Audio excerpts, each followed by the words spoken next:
Sejarah terjadi pada sidang pembacaan putusan sengketa Pilpres 2024 di Mahkamah Konstitusi (MK) Senin, tanggal 22 April tahun 2024. Untuk kali pertama, Majelis Hakim tidak bulat dalam memutus dugaan kecurangan pemilu. Dari 8 hakim yang memutus sengketa ini, 5 hakim setuju menolak permohonan Anies Baswedan, Muhaimin Iskandar, dan Ganjar Pranowo Mahfud MD, sedangkan 3 lainnya menyatakan tidak setuju dissenting opinion, pendapat berbeda atas penolakan itu. Seandainya Ketua MK Soehartoyo masuk dalam kelompok hakim yang dissenting, skor akan menjadi 4-4 dan MK bisa saja memutus pemungutan suara ulang PSU, sebagaimana diminta para pemohon. Pasalnya, dalam skor imbang, putusan yang diambil akan melihat di mana posisi ketua sidang, dalam hal ini Soehartoyo.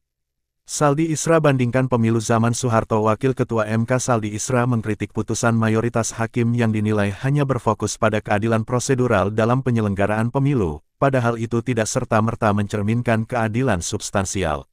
Ia menjelaskan, secara prosedural, pelaksanaan pemilu mungkin sudah berjalan sesuai ketentuan perundang-undangan, di mana apabila terjadi pelanggaran dan ditangani sesuai dengan mekanisme yang tersedia, maka sudah terkategori sebagai pemilu yang jujur dan adil. Melampaui batas keadilan prosedural itu, asas jujur dan adil dalam pasal 22E ayat 1 UUD 1945 tidak hendak berhenti pada batas keadilan prosedur semata, ujar Saldi usai pembacaan putusan, Senin, tanggal 22 April tahun 2024. Sebab, pemilu di masa Orde Baru pun berjalan memenuhi segala prosedur yang ada, yaitu dilaksanakan dengan memenuhi standar mekanisme yang ditentukan dalam UU Pemilu saat itu, ujar dia. Namun secara empirik, pemilu Orde Baru tetap dinilai curang, karena secara substansial pelaksanaan pemilunya berjalan dengan tidak fair, baik karena faktor pemihakan pemerintah pada salah satu kontestan pemilu, maupun karena faktor praktik penyelenggaraan pemilu yang tidak memberi ruang kontestasi yang adil bagi semua kontestan pemilu, jelas Saldi. Respons kubu Anies Muhaimin. Pengacara kubu Anies Muhaimin, Wakil Kamal tidak dapat menahan ekspresi kekecewaannya usai MK menolak seluruh dalil permohonan sengketa yang diajukan. Astagfirullah, seru Wakil Kamal setelah MK mengetuk palu, dikutip dari Kompas.com, Senin, tanggal 22 April tahun 2024. Sementara itu, Anies Baswedan mengatakan bahwa dirinya akan menyambangi semua partai politik, parpol, yang mengusungnya dalam Pilpres 2024. Anies menyampaikan keinginannya tersebut setelah menemui Ketua Umum Partai Nasdem, Surya Paloh di Nasdem Tower, Gondangdia, Menteng, Jakarta. Mampir ke Surya Paloh Ketum Partai Nasdem. Abis ini, saya ke PKB, Partai Kebangkitan Bangsa, dan besok rencananya ke PKS, Partai Keadilan Sejahtera, ucap Anies, dilansir dari Kompas.com, Senin, tanggal 22 April tahun 2024.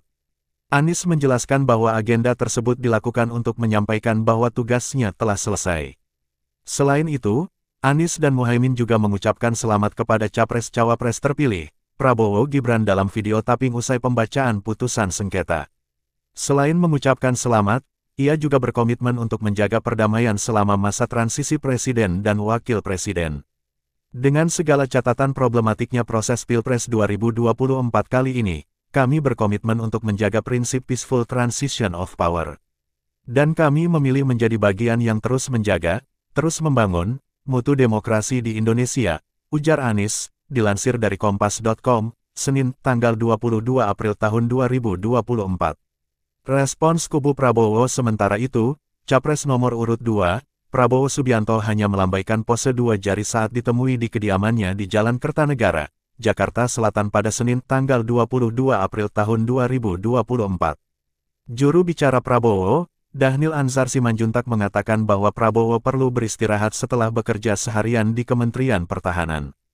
Kemenhan, Bapak istirahat dulu, mantau tadi hari ini, jadi istirahat dulu. Tadi kerja 1 hari di Kemenhan soalnya, kata Dhanil, dikutip dari Kompas.com, Senin, tanggal 22 April tahun 2024. Selain itu, Dhanil juga menuturkan bahwa Prabowo Gibran baru akan memberikan pernyataan resmi terkait hasil sidang sengketa Pilpres 2024 setelah ditetapkan sebagai presiden dan wapres terpilih.